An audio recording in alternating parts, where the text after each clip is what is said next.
Okay, what's going on guys? Hope you are all doing good. Welcome back to the YouTube channel. I wanted to talk about one of the most common faults I see within these assessment weeks, because you generally tend to see people fall into one of two camps when it comes to this. But as ever, before we dive into any of that, don't forget to like the video, subscribe to the channel, and hit that notifications bell at the top so that you don't miss when I release new videos. With that being said, let's jump in. So this common problem, this common sort of mistake that I tend to see people making during their assessment weeks is protein intake. So typically guys will come to me, guys will work with me to try and lose a bit of body fat and build some muscle tissue. Now, one of the biggest determinants of that, one of the biggest things that we can do to help nudge those in the right direction is our protein intake. And the problem that I tend to see people make is they either fall into one of two camps.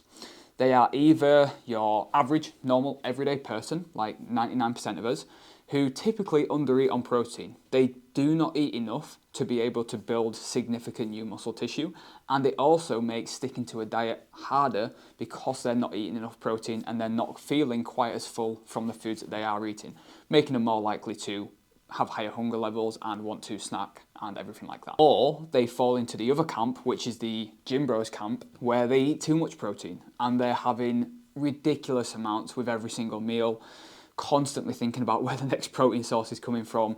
And it's not necessarily damaging or detrimental, but it's certainly not necessary in the high amounts that they are eating it. So I wanted to put this to bed, and I wanted to give you some clear steps to follow so that you know exactly how much protein you need to be eating. Because what I've noticed over the years of working with clients is when I initially set them their protein targets, it seems high compared to what they were doing. Now, if I have someone come to me who is currently eating 50, 60 grams of protein a day on average, and we work out that they should be eating somewhere around 180 to 200 grams of protein, I'm not just going to set them a target and expect them to start hitting 180 to 200 grams of protein. It is too much of a change, it's too big. So we'll probably normally start somewhere in the middle, and then over the first couple of weeks to months, we'll build that up gradually to where we want that to be. But even meeting in the middle, the response is usually, that seems really, really high. I don't know how I'm going to be able to hit that target. So I'm going to talk you through the kind of foods we opt to use to help us hit those targets super, super easily. And then over time, as they start to hit them, they realize that it's pretty easy to do and that they actually feel fuller, they're training better, they're seeing improvements in their physique quicker, and it just goes a long, long way. Protein then. Protein is essentially just long chains of amino acids. Amino acids, you can sort of think of these as the building blocks that make a muscle. And a protein is just long chains of these amino acids put together that then create protein cells. Now, we need protein for everything, not just building muscle, but protein is important for enzyme production, so the cells that are responsible for breaking down the foods that we eat and digesting foods. They're responsible for chemical reactions. We need protein for hormone regulation. There's tons, right? But the first and the big question is always, how much do I need? Now, there is a wide range when it comes to your protein intake requirements. Typically, it's advised that you need a minimum of 0.8 grams per kilogram of body weight to just prevent muscle degradation, so the breakdown of muscle tissue. But we don't want to be having just 0.8 because that's only preventing us from not losing muscle. We want to be aiming to build muscle. And that range can go all the way up to 4.4 grams per kilo, which is, for 99% of people, it's just going to be far too high. You're never going to have to go anywhere near that. So to be a little bit more specific, what researchers found these sort of best ranges to be, the optimal ranges, are anywhere between 1.6 grams per kilo per day and 2.8 grams per kilo per day. Now again, even 2.8 is probably going to be quite a lot. Like if we talk about a 100 kilo individual, that's 280 grams of protein a day. That is going to be far too much for some people, just to stomach and just to eat. So we want to bring this down. So we could probably say anywhere between the 1.8 grams per kilo today to 2.2 grams per kilo per day is going to be around where ideally we want to be sitting with our daily protein intake in order to make sure that we're preventing any muscle tissue breakdown and maximizing muscle protein synthesis or building of new muscle tissue. So those are the ranges we want to sit in. Then once you've got that number, you're probably going to want to know how often you need to be eating. Like, how can you split this across the day? Now, again, the research is pretty much unanimous when it comes to protein intake. In order to maximize muscle protein synthesis, again, the process by which we make new muscle tissue, we need that to be as stimulated as often as possible. Our body is in a constant state of breaking down current muscle tissue and creating new muscle tissue. Like, there is just that constant process going on regardless of what we do. And we want to try and balance the scales in the favor of building that new muscle tissue, which means having regular protein feeding windows. So basically having regular meals through the day where we can help bump that up. So you want to try and split your protein intake out evenly across the day in terms of portion and time. So if you've got 160 grams of protein a day, your best bet is going to probably looking at 40 grams of protein a meal and having 4 meals split across the day. Now, you don't have to do exactly 40 grams by 4 meals. You could split it slightly different, but you do need to make sure that within each meal you have, whether it's a main meal or even if it's just a snack like a protein shake or a protein bar or some yogurt, whatever it is, that you are having a minimum of 20 grams of protein. That is the amount that has shown to be significant enough to help elicit muscle protein synthesis, building new muscle tissue. If it's any less than that, it doesn't quite have the same positive effect that we're wanting. So a minimum of 20 grams of protein per meal, and then split those meals across the day as evenly as possible. So it might be 9 a.m, lunchtime, 3 p.m, 6 p.m.